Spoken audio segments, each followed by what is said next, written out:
Hello, friends. Welcome inside, at least for me, Ben Garrett, the Riverland Roofing Studios, New Albany branch, Riverland Roofing for all your roofing needs. 662-644-4297, riverlandroofing.com. He's Brad Logan. I'm Ben Garrett. You can find us every day at the Ole Miss Spirit, omspirit.com, and affiliate of On3.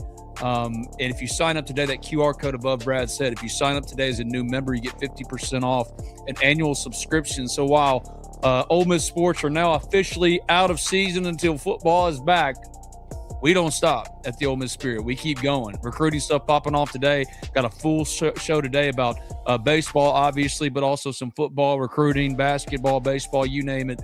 It's a full hour here on Talk of Champions. We'll be back again tomorrow. Zach and I will be doing a recruiting show at 1 p.m. Central Time, so make sure to lock in for that. But today, it's one Brad Logan with that beautiful tree line behind him. Hey, bud. Man, it's good to see you. Tough exit for Ole Miss from Omaha, but glad to be back as we turn the page to another sport. But before we do, love to recap kind of what we saw over this past year. So many wins, had some tough losses, but couldn't do what we do without all of our sponsors. You mentioned that just a little bit ago, and I want to say a special thank you to Connie's Chicken on West Jackson Avenue in Oxford for all of their support and all of our coverage from Ole Miss's run, ending, of course, in Omaha in the College World Series. Yeah, it was a tough end. I'm one of those that, man, I was confident going into Omaha. Yeah. And Friday was tough, mainly because you just got beat. You know, I know there was a lot of hand-wringing after Friday, but sometimes the team is just better than you. And Ole Miss, three best arms, all rested. Offense just wasn't what it needed to be. Troy was a disaster. I mean, let's just be real for what it was. I think the biggest takeaway for me is that Cade Townsend is going to be a first-round draft pick. Doesn't pitch at all in the Super or in Omaha, and that's unfortunate. He's about to be a first-round draft pick. I know he put out a picture on Instagram last night that has people talking about maybe a potential return. I'm going to go ahead and squash that. I mean, I would be shocked, absolutely floored if Cade Townsend came back. He's going to be a first-round pick. So is Taylor Rabe.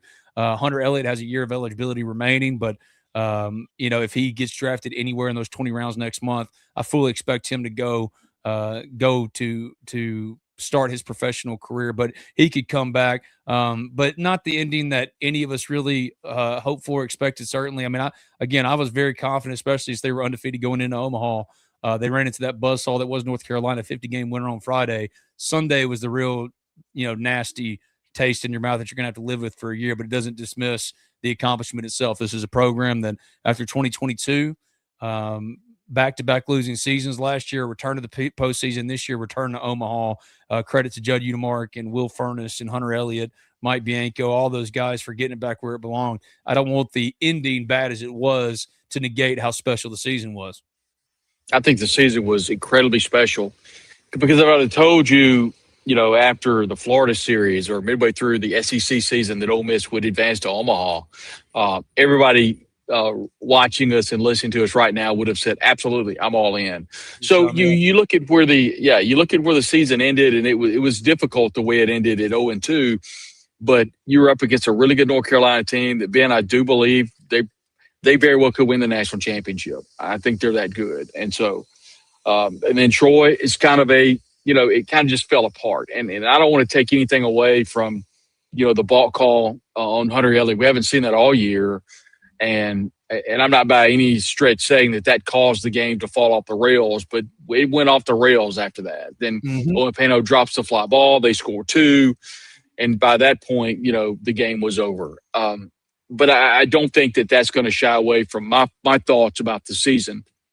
I've got a lot of thoughts about the season. I've got a lot of thoughts about Mike Bianco that a lot of people aren't going to like. I think that it was an incredible run. And Ben, I'm going to get absolutely smoked for this, but I think this might have been Mike Bianco's best coaching job. And not just because of this particular season, but how he kept this team together after that disastrous 2023 run. He talked about going back and the leadership on the team with Judd and Will Furness and Hayden and Hunter Elliott. The only thing I might push back on Mike a little bit is I really thought we might see Cade Townsend in the Troy game, middle relief. I felt like once Hunter kind of lost it, I kind of wish they would have went to Cade. And I understand going the direction they did with J.P. Robertson. J.P. did a fine job up until he kind of lost it. but I really wish we could have seen at least Cade Townsend at some point during the season. During this postseason run against in the College World Series. So, heck of a run in Nebraska. I said all along, the sixth inning will be remembered for the inning that got Ole Miss where it needed to get to in Omaha. And I personally thought that they were gonna play in the championship series. I really believe they were going to beat North Carolina, and I firmly believe that had some things gone a certain way at North Carolina, they could have won that game, but just gave up some tough pitches and it didn't get some calls. And it wasn't. I'm not by any way saying anything about the home plate umpire, but Hudson Calhoun has been great all year. He couldn't throw strikes, just couldn't do it. And to Mike's credit, he pulled him immediately. Put in Walker hooks, and Walker was just wasn't feeling it. I don't know if he was laboring a little bit because of how much he had thrown in the postseason, but he just didn't have his stuff. He didn't have his stuff in the Troy game, and it's just a situation where middle relief just let Ole Miss down when middle relief had been there all year. So just Ole Miss, I don't want to say they ran out of gas, man, but they kind of ran out of gas in Omaha and kind of caught up with them, and then they're coming back home, but not before Mike Bianco was in his third College World Series.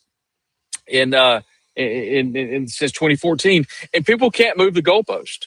Either you're happy with Mike for getting Ole Miss to Omaha, but then you're not happy they didn't win enough, or you're not happy they didn't get another national champion. I mean, you need to pick and choose your lanes because you can't say that Mike doesn't get to Omaha when that's absolutely what he did. And now you're saying, well, it wasn't a good season because they didn't. It wasn't a good season because they didn't get to.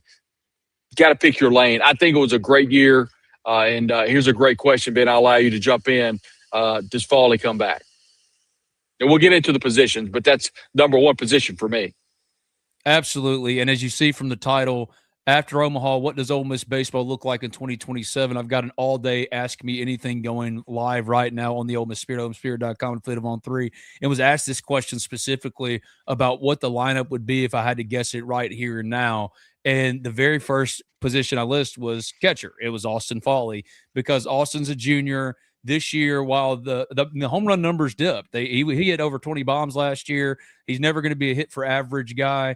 I think if he does get drafted in 20 rounds next month that he would go. I just don't necessarily think that's going to be an option for him. Same thing with Hunter Elliott. So do I think Ole Miss gets Austin Foley back? Yeah, I do for next year. And really, if you look at the core that could be returning, catcher Austin Foley, Dom Decker's got a year of eligibility remaining. He really doesn't have much of a draft profile right now. So Dom Decker, where else are you going to go? Shortstop will be Owen Pano, assuming that he doesn't get into the portal. He might. I mean, you've seen cases. I don't think that's going to happen. Third base is wide open. Left field wide open. Center field is interesting because Hayden Frederico is that guy. He is that dude. However, I know schools have already been hot after him. They've been talking to him, pre-portaling him. LSU is one of those schools that has been pre-portaling him. Hayden Frederico is going to be a tough retention effort, and that needs to be something that the Ole Miss fan, keeps their eye on over the coming weeks, month, in that retention fight. Because last year it was a tough retention fight, and Hayden didn't have the year he had this year. Was Ole Miss's hottest hitter by the end of the year. Had a good finale against Troy while others didn't. He's going to probably be one of your marquee hitters next year. You got to add in the portal at first base. Will Furnace is being replaced by Trey Halsey, the slugging first base from Louisiana Tech. We were the first ones to tell you about it here on Talking Champions, and that did pop. Mentioned him back in late May. He pops over the weekend. Got 2 arms as well, including the big 6'9" right-hander from LSU who's got a lot of projectability but control issues. But as far as the lineup, they've got a good base of returning guys potentially, assuming that you don't get any kind of draft craziness, which could happen. It absolutely could happen. But with what they just got done doing and looking at who could be back, you return a good core. The question is going to be the pitching. Who fills out the pitching staff? If Hunter's back, one of those 3 will be Hunter. But Cade Townsend and Taylor Abe are gone. They're gone. They're headed to the MLB draft. I know what Cade put on Instagram, and that's fine. But Cade Townsend is absolutely gone. And when you look at just the returning guys coming back, you see the makings again of a team that will be a lot like this one, competing in a very rigorous, tough SEC. Could be a regional, super regional team, certainly be an Omaha team. It's just tough to swallow because Monday, the first Monday, really, as Texas and Alabama are playing, the first Monday of Omaha, Ole Miss was not supposed to be going home, right? At Emmy Reeves, I came in late. Is Mike Bianco staying? Yes. I don't even think that's a question. Um, it disappointing as the end was, don't take away from the accomplishment itself. And it I sucks. agree. It really does. Um, when they lost to North Carolina, the first thing I thought was, I don't see the arms for them to be able to come out of this side now. Like, you really needed to get off on the right foot with a win, and you just got beat. Like, there's nothing more to look into it. Like, North Carolina was better than you. Sometimes in baseball, you just get beat. You shoot, you fire your best bullets, and you still come up empty. And that's what happened Friday. Sunday against Troy, that was just a nightmare scenario. Now, if some are wanting to put that in the same conversation as Bloody Monday and Murray State and Tennessee Tech, all that stuff. Not the same. No, not the same. Absolutely Not even not remotely the same. And Troy that's an offense that has been hot as hell this postseason. Gritty, tough. Ole Miss created a lot of those runs. Ole Miss had a lot of mistakes, and it's not just Owen Pano's drop ball. There were a number of plays in that game, and Ole Miss didn't do what they needed to do at the plate. And someone said the moment was too big. I disagree. I don't think the moment was too big. I truly believe Ole Miss ran out of gas. I don't, yeah. Jamie. I appreciate. Thanks very much for commenting. We appreciate all of you jumping on. It's a very, very vibrant chat today, but I don't personally believe it did. I just think, frankly, they ran out of gas. I think it was a long and arduous season, and just got too much. Just ran out of gas. Yeah, one guy for sure ran out, and that was Walker Hooks. I mean, this is the most usage he's gotten his entire career. Coming back on back-to-back days. I mean, he was pitching 2 out of 3 times every single weekend, and it was what Mike typically does when he relies on a specific late inning guy. You saw it with Parker Caracci. I mean, he wasn't just going the 9th inning, right? I mean, this is a dude that would come in the 7th and finish it if he very well could. So I expect a better version of Walker Hooks next year. A lot of guys that had successful years taking a step again, but the core is coming back, which is really important, and they've already started filling it out with players from the portal, specifically Trey Halsey, who we talked to y'all about, the slugging first baseman from Louisiana Tech. He replaces directly Will Furness, who is now out of eligibility. What a great thing, before we continue to talk about these portal additions and then get into a lot of different things. We got a packed hour here on Talk Champions. What a great, even though it came in a loss, but for Will Furness to open his Ole Miss career with a home run, close his Ole Miss career with a home run in Omaha. We've talked about how wonderful of a human being that guy is. I'm just so thrilled that he got that moment. Disappointed as he was, and I'm sure he would trade it 100 times out of 100 to keep going. But to be able to get that for him, you like to celebrate individual accomplishment, even though the individuals themselves would rather focus on the team side, and I completely get that. But Will's story itself, Brad, I thought was really cool. And I just wanted to give Will Furness, Judd Udemark, Hunter Elliott. Hunter could be back, but the others are gone. The guys who stayed being rewarded and rewarding the program, right? I mean, these guys went through the lowest of lows. The Ole Miss did not lose like it lost for those back-to-back seasons after 2022. That is not how it went under Mike Bianco. So for them to stay through that and then return Ole Miss to Omaha, I wanted to get a shout-out to them. And for Will to get that book in, I thought was really cool. Yeah, shout out to Jake Ramada, who does a great job. The play-by-play voice of Ole Miss. Well, it was Ole Miss Sports, Rebel Vision, if you will, now part of the ESPN family. But I agree. And they interviewed – I saw the clip after the game, but I did listen to the clip of Eddie Furness from the stands. And you could just hear how proud he and Crystal, his wife, are of Will and how much that Mike means to them. And, talking about, at the end of the game, the end of the Auburn, series when Ole Miss won 2-0, Mike they get a picture and Mike talking about seeing the picture of Will and Eddie and sending it to Coach Berkman. And it's just really a cool moment. And I listened to the broadcast, by the way, shout out to David Kellum and Brad Henderson have been along the ride the whole way. And I was listening at the end of the game, listened to the whole game, but did listen whenever the home run was hit. And you could just hear the joy in Brad Henderson's voice by saying, what a cool moment that probably his last at bat is going to be a home run. Let's be honest, Will did not have a great tournament, Omaha. He didn't. And he struggled. And he'll be the first person to tell you that. Judd struggled. Judd had an early RBI single and struck out the rest of the way. It was a tough game. It really was. And but those guys were at the end of they were still, high fiving the kids and smiling.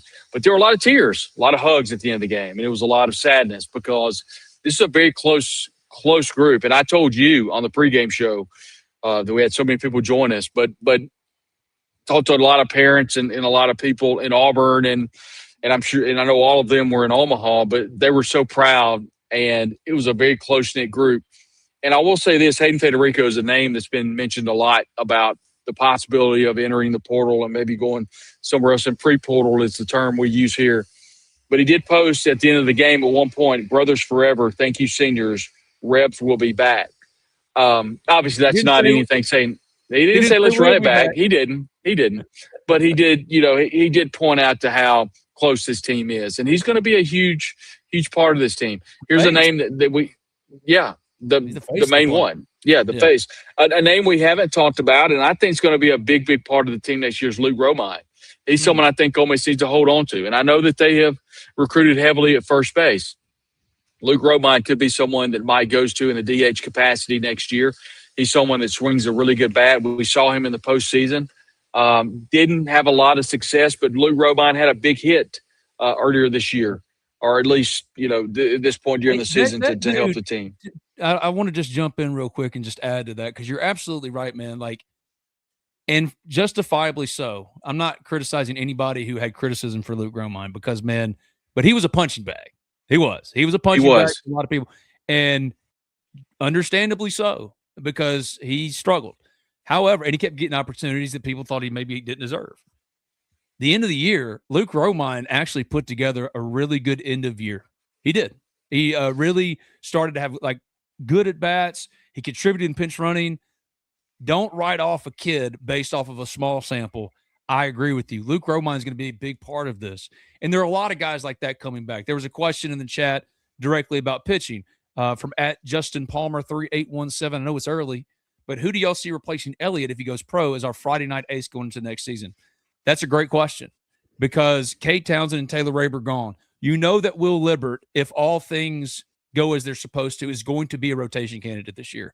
Yeah, it didn't work out this year, but he opened the year as your number 3 starter, and he showed you some things toward the end of the year. I'm looking at him. I'm looking at other, and this is just on the current roster. Grayson Gibson is a player, a pitcher, a left-hander that Ole Miss absolutely loves. So he's going to get he got hot during the Troy game, but did not come in. And I think I would have loved to have seen what he looked like. You know what I mean? Like I would have really loved to have seen him get that opportunity. It went to others, of course, but he's one that I think has real potential to absolutely take off. And they've got a lot of younger arms too that we haven't seen enough of, or some JUCO, or not JUCO, but transfer guys that didn't get the opportunity we thought they were going to get, like Owen Kelly. Owen Kelly was the name I was about to say. What will Owen Kelly look like in year 2? But I think the ace, if we're really talking about that, like they've already added 2 arms. One of those arms is from LSU. It's LSU transfer pitcher Maverick Rizzi. He has control issues, but he's huge, 6'9", towering pitcher. He's the second of 2 arms that Ole Miss has added so far. The other one was Brent Stukes from USC Irvine, if I'm not mistaken there. USC Upstate, junior right-hander Brent Stukes chose Ole Miss over a host of others. But really the big addition so far is Trey Halsey, an all-conference USA first baseman, 335 batting average last year, 15 homers, 12 doubles, and a sophomore this season. As far as the ace, that's one position I could see them really going hard after in the portal specifically. You have to replace guys like Judd and Will Furnish. You've done that with Trey, but I think one of their bigger splashes remaining will be finding a plug-and-play guy for the rotation, the weekend rotation. Now, that's easier said than done, right? And you hope like the LSU transfer or Brent Stukes, you hope one of those guys emerges. But I'm not ready to say who that Friday night guy would be if Hunter were to leave, because honestly, I think Hunter's coming back. Where else would he go? And I don't mean that disrespectfully, but his last 7 starts, he had an ERA just under 8. He has one. If he does get drafted, which he could, all you need is one team to take a chance on you. Maybe they sign him under slot, draft him and sign him under slot in an earlier round to save some money. Maybe in that scenario, if he gets drafted, he's gone, in my opinion, because you don't have any draft bargaining power if you stay. Yeah. But I'll just be surprised if he's drafted. It's unfortunate because of where he was in 2022 up until 2026 when he got hit around pretty good against Troy in a do or die game. But yeah, I don't know who that is necessarily. There's some candidates for you. If you made me guess, that pitcher who's starting opening day for Ole Miss next year, if it's not Gibson, if it's not a Will Libbert taking a step, it'll be a transfer arm that they get out of the portal. And I think that you're about to see some very, very busy activity this week, specifically in the NCAA transfer portal. This is Talk of Champions. I'm Ben Garrett at Spirit Ben on Twitter. He's Brad Logan at Brad Logan TOC, not COT. That's it. TOC, Talk of Champions. That QR code above his head right there on your screen is for the Ole Miss Spirit. OleMissSpirit.com affiliate of On3. If you sign up today as a new member and scan it, you get an annual subscription for half off. Half off just by joining as a new member at the Ole Miss Spirit, because while sports, Ole Miss sports are done until football comes back, because baseball is no longer in Omaha, we don't stop. We don't stop here on Talk of Champions, and we certainly don't stop all day, every day at the Ole Miss Spirit. Got an all-day AMA, Ask Me Anything going on, so check that out. Let's now hear from some post-game audio from Mike Bianco, Hunter Elliott, Will Furness following Ole Miss's loss, season-ending loss to Troy in Omaha. They were eliminated on Sunday. Now joining us are members of the Ole Miss Rebels, head coach Mike Bianco and student athletes Hunter Elliott and Will Furness. Coach, we'll begin with an opening statement from you. First, congratulations to Troy and, Skylar Meade. What an amazing job they've done. They played so well today and competed so hard. On the other side, obviously, it always hurts to finish. And to finish the season, our reporters have heard me say it, because everybody loses their last game except for the team that wins the national championship. But and so when you lose, it stinks, and man, it stings because you don't expect it to happen. With that being said, if you're going to lose, this is the best place to lose at. And right now, I'm sure it doesn't feel that way to our team. But my hope is, as the days pass and the weeks pass, they realize what a tremendous year they had. To the seniors, just unbelievable, to be here 4 years ago to win a national championship, and then have some tough times, fight through, and 2 tough years of injuries and not being, good enough. The seniors hung together, and, last year we're national seed and hosted, got punched in the gut. Weren't able to get out of our own regional, but hung together again, came back their senior year to get us back to Omaha. So just so proud of those guys. I just told them on the field, how indebted I am, the coaches are, and, Ole Miss, and all the fans are indebted to these guys for righting the ship, and getting us back here. And so disappointing, but just very proud. We're going to open up the questions for the student athletes. Jake McKeever, College Baseball Center. Hunter, your coach kind of alluded to it. You pitched here as a freshman, had 2 long years of rehab to finally toe the rubber again at Omaha. What went through your head during your start? Yeah, good question. Lots of gratitude. I was grateful to have another opportunity to step on that mound on this stage of college baseball, and just kind of showcase myself again. I'm just really grateful that we, like he said, righted the ship those couple years, got this program back on track, and are ending our season here. Michael Katz, Daily Journal. This is for both Hunter and Will. I know this is all very fresh right now, but what did this season mean to both of you, and why do you think this team was able to accomplish the things that it did? Yeah, this season was special. I think some because of how hard it was. We had a tough schedule. We had really tough road trips. We had really just tons of tough games. And I think that's why this team was so special and why we were so good late in the year, is because we were able to stick together through it all. This team means so much to me. Those teammates on that bus right now, man, they're brothers for life. Yeah, it's hard to find the words right now, obviously. But yeah, it was a special season with a special group of guys. Yeah, just all that what he said, and I've been with a lot of these guys for a couple of years. Obviously, like there's some new guys around, but I think we had like 19 returners or something like that, and some of those guys I've been with for like 4 years. So, they mean a lot to me, and they'll be friends for life. And I think it just means the world to not only me, but the rest of the guys, because, we work so hard for it, and just sucks that it ends the way it does. Nina Howdashell, Hottie Toddy News. Hunter, like they said, you've been here before, but this year, how are you different as a player, but also as a person? What kind of growth have you seen while being at Ole Miss? Yeah. As a player, I'm not a ton different. I think I'm better in pretty much every aspect. I think I'm better in a lot of ways on the field, and that's just all the credit in the world to our coaching staff, our strength coach, John Corello, everything like that. I feel like the biggest difference is kind of how I am as a person. I feel like with this year's team, I was much more of a leader. Last time I was here, it was kind of following the likes of all of the older guys, and my role was more on the field.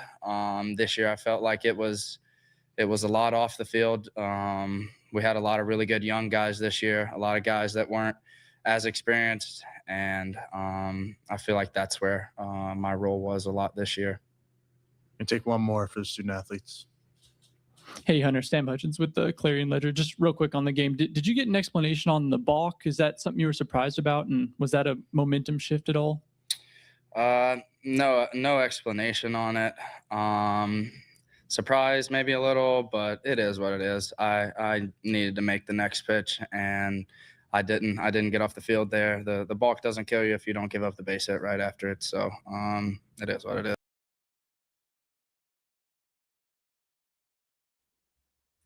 That was Mike Bianco, Hunter Elliott, Will Furness, all after Ole Miss gets bounced out of Omaha. 0-2. 0-2 through 2 games. A loss to UNC on Friday, and then Sunday get bounced by Troy. You can tell how disappointed they were. I mean, you can see the red eyes on Hunter, man. It meant a lot to him. Yeah. And for it to end like that is absolutely brutal for him. But looking ahead to 2027, again, the nucleus is pretty daggum strong, especially as far as position players are concerned. I mean, Will Furness is gone, but replacing him is Halsey from Louisiana Tech. You've already got 2 arms added. They're going to continue to add more. It'll be interesting to see how they fill it out over the next couple of weeks, if not month, in portal season. The portal closes on June 30th, I think. Open on June 1, closes on June 30. And Ole Miss has got a lot of work to do. In your opinion, if there's one thing or a couple of pieces they could really add to elevate off of this run, what would you kind of pinpoint those positions as? I mean, the outfield's wide open. I mean, you got Hayden Federico you need to secure to come back in center field, whatever it takes. At that point, you're looking at the current nucleus on the roster is Brett Mosley, Cannon Golden. They're going to be trying to get some positions. You're going to lose Daniel Pasella, who, talk about a great guy, just didn't figure it out, just couldn't make it work. And then Tristan Bissetta, obviously an outfielder that transferred in and was kind of up and down, but a huge component of this team that made it to Omaha. So I'm really looking at the outfield, frankly, because I think that is an area where Ole Miss has to improve. I want to throw a name out there that I'm excited to see if he, what he does. I had a chance to visit with Cooper Johnson's dad. Cooper Johnson's obviously a left-handed pitcher on the team. Cooper's dad actually played at Auburn. And so, that's definitely an arm I'm going to be kind of looking forward to see what he can do. But, to me, it's just all about the outfield, Ben, because left field was kind of a makeshift position. We saw players in and out all year before it was finally settled down. Braden Randall, who made a great play. I think it was the Troy game early on when he made the great play. I can't remember which game. All these games just run together. Yeah. But, obviously Randall is gone. So, and then you've got the right fielder, Patricia Becerra that's gone. So you're going to need a new right fielder, new left fielder. You need to secure the center fielder, Hayden Federico. So outfield is definitely a position of need. Dom Decker, Ben, I believe Ole Miss should be good with Dom Decker coming back at second base. Owen Pano, the shortstop, should be back. So you're looking for a first baseman who Ole Miss has already had. They have a good position. We talked about the transfer coming in at first base, and then they're going to be looking for a third baseman. Luke Romine's a name that absolutely could play first base next year.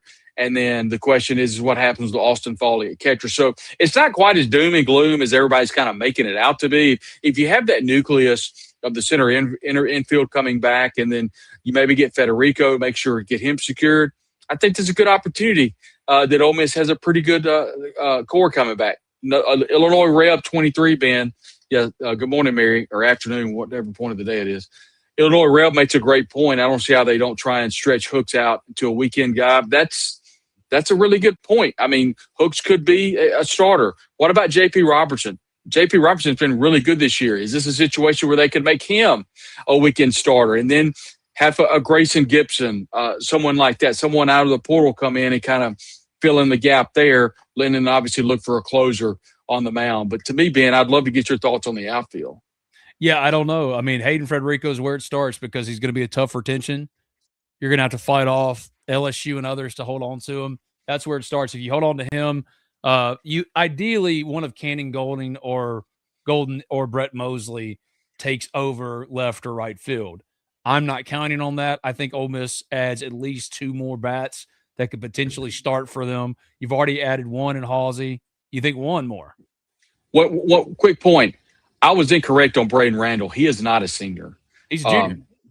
He's a junior coming back. Thank you, everybody. I'm not penciling him in anywhere right now because I don't know. I understand. I apologize about that, everybody. Braden Randall is not automatically, not going to be back. So apologies about that. I don't think you want him to be your day-to-day left fielder, although maybe you do. I think he did a incredible job at Auburn in the College World Series, fielding the position. Still a season at 700 OPS, though. I mean, come on. You got to put him on. You have to put him on the field. So another component coming back. I think Braden Randall could be someone. Ben, am I spitballing wrong by saying try him at third base? I don't think he's got the arm strength at third base. I okay. Don't. I don't. But I mean, left. That's why when I was asked on the Ole Miss Spirit to fill out a lineup and I left out Braden Randall, I said I know he's got eligibility to remain. I just don't know where he fits. Just like they found a place for him, they will find a place for Braden Randall, and he would be Dom at third. I think Dom's got the arm. Dom is his second baseman. The second baseman come. I just don't think he has a run. Yeah, we're just spitballing amongst friends here. I just think Ole Miss needs Braden Randall on the lineup and not as a designated hitter. So I think left field, there's worse places to have Braden Randall. Yeah, so definitely something to talk about. Do you think we get the guy from Air Force asks at Trip 489545? I don't. I think he's going to go somewhere else, though. Ole Miss is among the schools that he's considering. Mary says to get the Ole Miss Spirit today. I agree, Mary. OleMissSpirit.com. Affiliate of On 3 is the QR code above Brad's head. Scan it today as a new member and you get half off an annual subscription. We'd love to have you. Just because Ole Miss sports are now out of season does not mean we stop. If anything, we ratcheted it up, right? We're not going to sit on our hands and knees. Well, not knees, but we're not going to sit on our hands and do nothing. We're going to be working and grinding every day here at Talk of Champions and also in the Ole Miss Spirit to bring you everything we're hearing, including some recruiting stuff and this kind of discussion about the core of Ole Miss baseball returning, what they could look like in 2027, leads us exactly into what I want to touch on next. And it's the Ole Miss confidence meter for sports, for Ole Miss sports in 2026-27. We'll get to that in just a second. Before we do, let's hear from some of our sponsors. This is Talk of Champions. He's Brad Logan. I'm Ben Garrett, and we'll be right back. But let's hear from some of the people that power everything we do here at Talk of Champions and at the Ole Miss Spirit. Homes and businesses from the whims of nature, you need more than just quality materials. You require Riverland Roofing. Licensed, insured, and certified, Riverland Roofing offers not only the assurance of excellence, but a tailored approach to your unique structural needs and budget. To learn more about what Riverland Roofing can do for you and the community, call them at 662-644-4297 or visit riverlandroofing.com.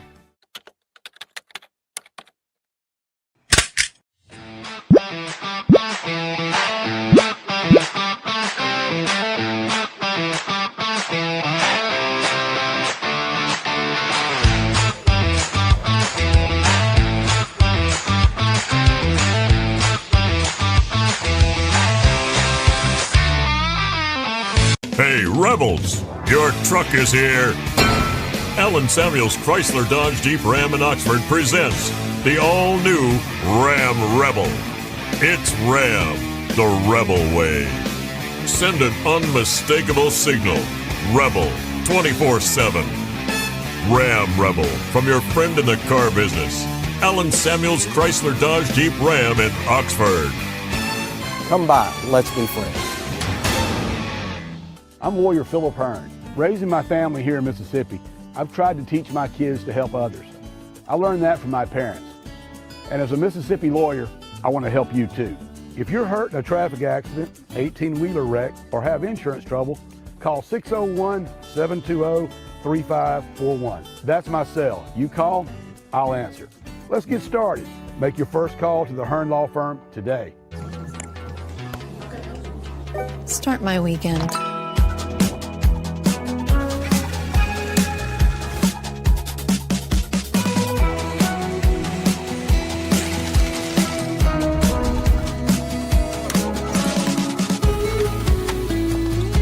Own your day on the Network for Connected Living.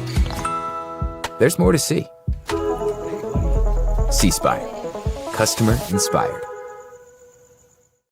Our thanks to C-Spire, to Allen Samuels Chrysler Dodge Jeep Ram of Oxford, Riverland Roofing, of course, our friends at Riverland Roofing, 662-644-4297, riverlandroofing.com. Connie's Chicken powered all of our coverage from Omaha, Brad and Jake, and they just did a tremendous job. And we want to shout out Connie's Chicken. I went there after a soccer or softball. I can't remember which sport it was. Like Brad said earlier, all this stuff runs together at this point. We've all gotten to the finish line. We're all resetting until we get going. We're about to do the Ole Miss confidence meter and all the sports for 2025-26. So I don't remember what it was, but man, when I went over there and had that like the blueberry donut and stuff, it's nuts. I had no idea that they were coming with that. So, man, shout out to Connie's Chicken for all they did. Shed Hunger of Modern Woodmen, the Hearn Law Firm, Game Day Haircuts, C-Spire. They just all meant so much to us, and we're so thankful. And Ben, real quick, I want to say a special thank you to Scott Wern of the College Corner Store. Sponsored all of our coverage from Auburn in the Auburn Super Regional. Scott was in Omaha. I saw a lot of pictures with his family, and so I know he had a great time. Be sure and go by and see them on Sisk Avenue, just down at the bottom of the hill on the left, right past the Chick-fil-A. That's the College Corner Store, your go-to for Ole Miss apparel. Absolutely. All right, so we've been talking about Ole Miss's potential core for 2027, knowing that they've got plenty of more work to do and are doing in the transfer portal. Already landed 3 commitments, including Maverick Rizzi from LSU, big, towering 6'9" right-handed pitcher that could most likely fill a bullpen role, maybe be a starter too. I figure he's a rotation guy. But knowing that core, knowing what they're going to do as far as the portal, your confidence meter, a scale of 1 to 10 on Ole Miss baseball, making it back to Omaha is what? 8. And the reason it's so high is because of just how well Mike Bianco has adapted in the world of NIL. He's the one person, I think, if you were to look at in the SEC that would have trouble with the NIL world with how well Ole Miss did in 2022 season and just kind of falling off there in 03 and 04, but kind of picking things back up.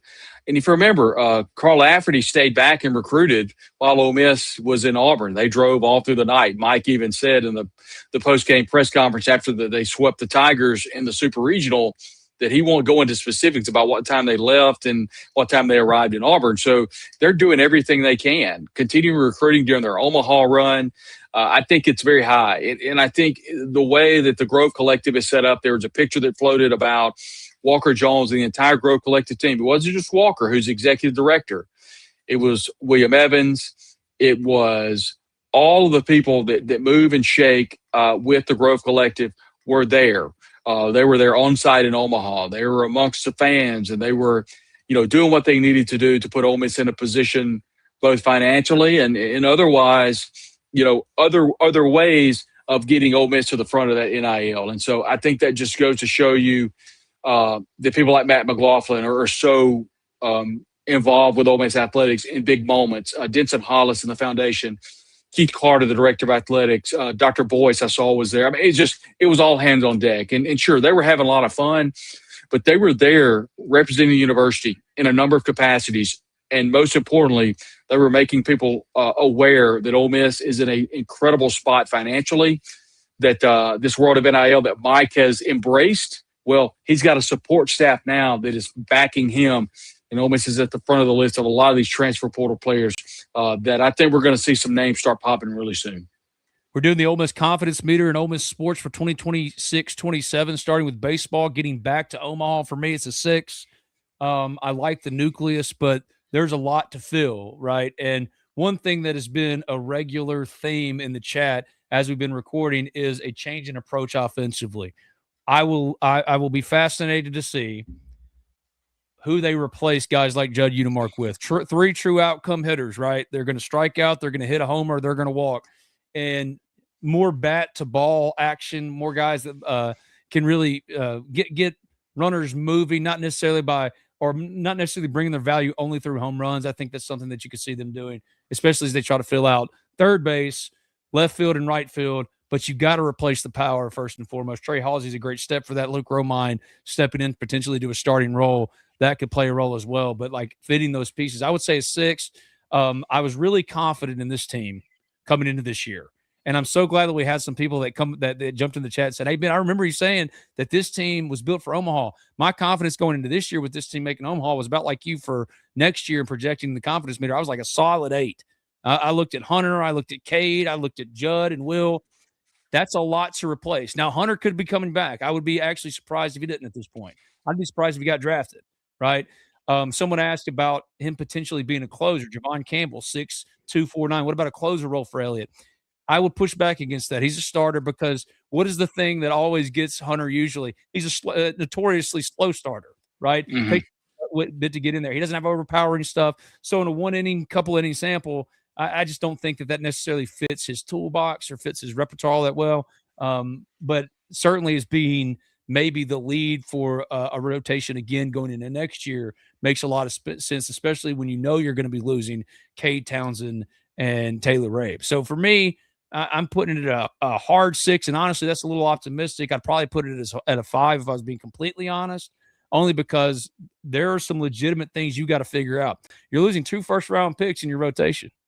You're losing your home run leader, both of your home run leaders, your top 2 home run leaders in Tristan Becerra, who fell 1 home run shy of tying the single-season record from set by Tim Elko in the 2022 title year, and Judd Udemark, who's only 1 off of him. But there is a way, or there is a path with what you do in the portal to really address what was their biggest weaknesses. Now, you got to replace the power, but can you get rid of some of the swing and miss? Because Ole Miss ranked near the bottom, 307th out of like 300 and something teams as far as strikeout rate.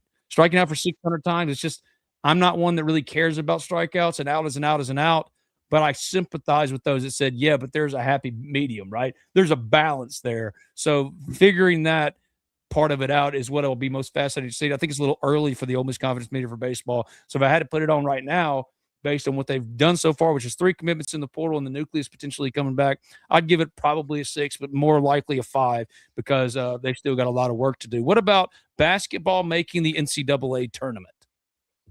Probably the men's team a 4 and the women's team an 8 or a 9, just because of the level of commitment that Coach Yo has gotten from the university. Not to say that Chris Beard has not gotten that commitment. He absolutely has. But Coach Yo has created a foundation of the women's program. She's created somewhat of a culture for women's basketball players at Ole Miss, and she's continuing to break the glass ceiling, if you will. I mean, that's something that she talks a lot about. I think for the men's program, they just took a step back this year. It just didn't work from a player roster standpoint. I think there was probably a lot of things at play. There was some injury involved. There was some misevaluation. I don't think there's anything that Coach Chris Beard won't tell you that there was some faultiness from a lot of those different ways. So I think they've gone hard in the portal. I think, Ben, you would know more than me. That's one of the sports that I don't follow quite as close. I'm obviously going to follow it more this year, but the European market appears to be much more at play for Ole Miss this year than it was last year. We'll see how that translates to basketball. But right now, I'm probably at a 4 for the men's program. I may even be an 8 or a 9 for the women's program to make the NCAA tournament. Yeah, you nailed exactly where I was going to go. Like, if we're talking about the women, that's just what they do now. Yeah. They always make the tournament. If you would have said make the Sweet 16, I'm probably at a 6 or 7. Yeah. I'm still there. Probably it. Yeah. Oh, I just did that, didn't I? You did the thing. That's kind of ran its course, though. No, it hasn't, because my gosh, at church camp, you want to talk about beating a joke to death. That was like the joke of all jokes. Shout out again to church camp last week, man. It was really crossings in Kentucky. Where I'm headed to on Wednesday. Heck yeah. And I'm so excited for you. I hope I was voluntold to do that. Yeah. I think that's fantastic. As far as basketball, my confidence level for the women, easy 8. I expect them to make the NCAA tournament. I would be surprised if they didn't. As far as the men, I am stuck hard at a 3. Last year was completely unexpected for me, and it goes beyond they've done fine in the portal. Santiago Truitt is a good player, a really good player from Arizona State. He could be like an all-league caliber player if you tap into his upside immediately. Stephon Cisic is official. He's a center, 6'11". You got bigger. Desir Haskins, Christian Brown is a role player. Bud Clark is the one that gives me the most optimism of who they've added so far from Seton Hall. Rick Pitino has raved about Bud Clark and the frustrating nature of preparing for him. He can be a real bucket getter for Ole Miss. So Bud Clark, that gives me more confidence. Roman Scipula, I think he has a real chance as well. But after last year, with what we thought the expectations were and how it played out, I don't know. It's hard for me to get much past a 3 or a 4 as far as confidence for men's basketball. There are some usable pieces, but they're not done either. They've still got assistants to hire. They've still got more players to get, and it's June 15th, right? Now, I'm supposed to be going out to basketball this week, hoping to catch up with Chris Beard before or after a practice. I'll let y'all know. Hoping to have a lot more information about that specifically, and maybe that 3-4 turns into a 6 or 7 as we would typically like to give a team this early out at least a 6 or a 7, but with the way that played out last year, man, it's just hard for me to have a lot of confidence because no one saw that happen, saw that coming. No one saw that coming. Even the national, like y'all could say that Ben and Brad are homers. That's fine. All right. I don't really care. If you go listen to anybody who evaluates this stuff for a living, John Rothstein, Jeff Goodman, pick your guys. Ole Miss was a sleeper pick as far as not just getting the NCAA tournament. They were widely projected in bracketology all in the preseason. Had a great scrimmage season too, playing against NCAA tournament teams, actually beating with the brakes off of one, and it just didn't work. Elias Carmerdine, does he take a step? If he does, because, man, they thought he was an NBA player, right? I mean, this is a guy who's been considered a fringe NBA draft prospect for 3 years now. Can he take that step? Patton Pinkins, you got to be a star, an absolute star. I still think they have more work to do. I do like some of what they've added, but I am going to be insanely cautious about this basketball team in particular because off the record, Beard would tell you he thought that was a good team. Off the record, national folks would say they thought that was a good team, project them into the NCAA tournament, and they fell on their face. So until I see it, that's going to be pretty low. What about football making it back to the college football playoff? I'm at a 7, and the reason it's not higher is because the schedule is more difficult, and the road games this year are going to be tough. And you got home games against LSU, home on the road against Oklahoma, Florida. You got a home game against Auburn. I think they're going to be better. So I'm right at 7 for the college football playoff. I still think the over-under is 9 wins. I think, if we're being strictly honest here, Ole Miss gets to 9-3. It depends on who they lose to. It's just a tougher road. And Ole Miss going on the road again to Oklahoma is going to be, that's going to be tough. And if I'm not mistaken, are they back on the road to Georgia, Ben? I want to look at the whole schedule. Yeah, look at the whole schedule. Yeah, you just look at it because you're going to face teams that are going to be more improved. I mean, you look at Mississippi State. I mean, I know nobody's talking about them, but they're going to be improved. Does Vanderbilt take a step back? Ole Miss has to go on the road to Vanderbilt after going on the road to Florida. Another very difficult road trip. You got an open week in between there. Thank you, Emerson. Georgia's at home this year, so. And there, as you see on the screen there, you open up with Louisville. I mean, I don't think anybody's just giving that game away. I mean, I get it. Ole Miss is probably – what do they open, Ben? 8.5? or is it more than that? I think it's more than that. I think So I'm going through it in my brain. My confidence level, what we're trying to decipher here, for Right. those that are just joining us, the Ole Miss confidence meter. One, we did basketball making the NCAA tournament, returning. Yeah. Men, we both are like 3, 4. 3. Women, I was a 4 just because you never know. yeah. Women, that's what they do. Coach Yo and then we'll be back at the NCAA tournament. Honestly, I'm really excited about that particular women's basketball team. Seriously, like there's some pieces that she's added. I'll get to that on another. Like we need to get Coach Yo on this show. Like where's Coach Yo been? You know what I mean? That's the next step. Coach Yo's got to come on here. I want to talk to her about Stephen A, of course, but I want to talk to her about a team I think is going to be really, really good. So basketball, men, we're both see it to believe it. And Ole Miss fan 198824 in the chat, same way. I'm with Ben. I have to see it to believe it. Me too, because that's fair. Yeah. As far as baseball making it back to Omaha, I'm at a 5. Brad's more at a 7. There's more they have to do in the portal for me to get there, right? And because this team, I think the nucleus is better. And real quick, I want to cut you off just 1 second. Just 1 second. With Fed coming back, and with also you look at Dom Decker coming back, that's going to lend itself to have not as much long ball strikeout versus base hit, manufacture run capability. And if you kind of can recruit around that nucleus, I think also Tate Sermons is going to be a big part of this offense next year. I think Luke Romine is going to be a big part of this offense. So I do think there's an area to where you don't have to be as much long ball strikeout. I just want to throw that out there real quick. That's kind of why I'm a little more pro than you are with next year's roster. Football, if I'm looking at this schedule as constructed, let's just knock it out. How I'm feeling on June 15th. Louisville and Tennessee in Nashville, Tennessee, but Nashville. Right. Where the Titans play. Last year of Nissan Stadium win. Charlotte win. Yeah. LSU, by golly, you better win. Yeah. At Florida is going to be sneaky tough, man.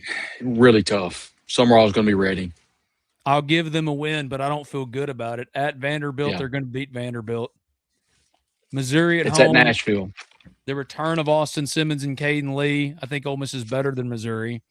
At Texas is the toughest game. Tough, man. On this schedule. I would give it to Texas. So right now I've got them 1, 2, 3, 4, 5, 6. 6-1, 6-2 after Auburn at home. Georgia's a complete toss-up. I'll say at home they beat them 7-1. I see a loss either Georgia or Oklahoma. That'll be the second loss if they lose 2. If they lose 3, then it'll be Georgia, Oklahoma. Thing is Auburn can be like sneaky good. What about Texas? They're losing to Texas. And like if you made me predict today, they like going on the road. I'm still not a believer in Arch Manning though. Like I mean, everybody's been trying to crown the kid for 2 years, and he still hadn't done anything. Yeah. But they really were bound and determined to get better in the portal, and they did. Cam Coleman's a stud. Love the run. Hollywood Smothers, the running back, stud. They really supplemented the roster around Arch in that way. I still see 10-2, man. It's a tough schedule, but I think if it was any other logo, right? If it was Georgia or Alabama that had done what Ole Miss did last year, winning 13 games, returning 2 Heisman candidates with a quarterback in Trinidad Chambliss and a running back in Keywan Lacey, everyone would still give them the benefit of the doubt with such a tough schedule, right? I think we don't need to fall into the trap of, well, Ole Miss. And that's not the way, because that's not who Ole Miss is anymore. So I'm still saying 10-2. And that scenario, my confidence is Ole Miss making it back to the college football playoff, an 8. It was an 8 regardless. 8 or 9 regardless. Because if they fall disappointment like that, there's no falling short. There's no falling short. And I'm very much still at a 9-3, 7 because of the schedule. I mean, you've got Texas at Oklahoma, Georgia at home, LSU at home. I think the Missouri game is going to be tough. Auburn, Missouri. I just think they're going to be very difficult to go 10-2 this year. I don't care how good they are. And I think they very well could be better this year athletically and have a worse record because of how tough that schedule is. That much better. I really do. Yeah. Like I think they improved at all 3 levels. Losing, like for me, the only real loss True loss is Princeville. And even with Princeville wasn't Princeville until about October. And I'm not knocking him, and he still was a liability as far as run defense. All right. So as much as I think I'm acknowledging it before LSU fans jump in the chat or jump on Twitter, jump on the Ole Miss Spirit, OleMissSpirit.com, affiliate of On 3. The QR code above Brad's head is a new member. Scan it today, half off for an annual sub. Ole Miss sports might be over until football returns, but guys, Ole Miss sports at the Ole Miss Spirit here on Talking Champions never stops. Ole Miss sports will always be talked about. There will always be a home and a haven for every single one of you crazies just like us. So come join us at the Ole Miss Spirit, OleMissSpirit.com, affiliate of On 3. Scan that QR code, half off an annual subscription. I'm with you. They could be a better team and still finish 9-3. All right. Mm-hmm. I just think that I think they're better equipped in a better starting place far and away than they were last year. They won a program record 13 games, and I think they improved at all 3 levels on defense. Princeville, losing him hurts. He's your sack leader. He didn't emerge until October. He was still a defense, a run stopping liability. I think you improved and portaled over TJ Daugherty. It's part of the reason why he left. Luke Farelli, Keaton Thomas. Heck, I like the kid from Georgia Tech. I mean, I heard a lot about him from coaches for what he put in the spring. And we're not even talking about Centarian Perkins being able to move down and playing a little bit more from 9-eye and rushing the passer when he was a double-digit sack guy, tying Princely Uman Mielen for the team lead 2 years ago. So, and not to mention at safety, everyone makes the joke about Sage Ryan. God bless him. It was a tough year for him. Jonel Aguero is already manning free safety. You could say, well, he doesn't cover well enough. Well, yeah, but you got Edwin Joseph, too, from Florida State. Yeah. Who's going to be healthy for fall camp. Sharif Denton's already your nickel from Florida, playing great ball. Florida wanted to keep him. I like Borio from Florida. He's got to lose a little bit of weight and gain a little bit of maturity. But, man, you slide him right there beside William Eccles when he's right. I think they're better at every single level. Jay Crawford with your returning cornerbacks at the end of last year, and Antonio Kite and Jalen Braxton.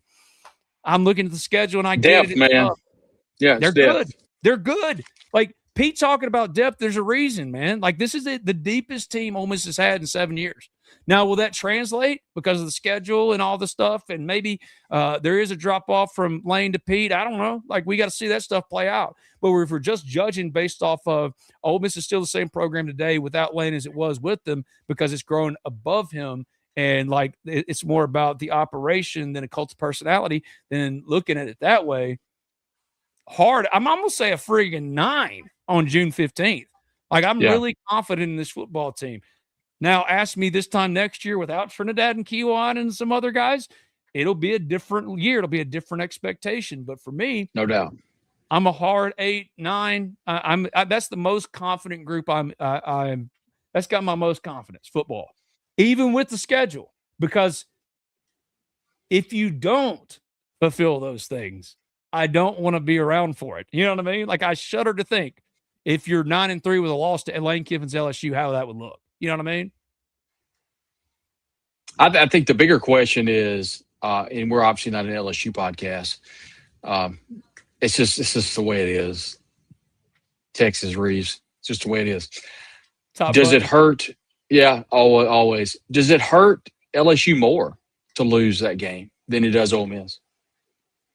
I mean, that's – and William's right. I mean, elite teams want to beat elite teams. I mean, the schedule is going to be difficult. The strength of schedule is going to be so difficult that if Ole Miss goes 9-3, there's an opportunity you could still make the playoff possibly at 9-3 with the right wins and the right losses.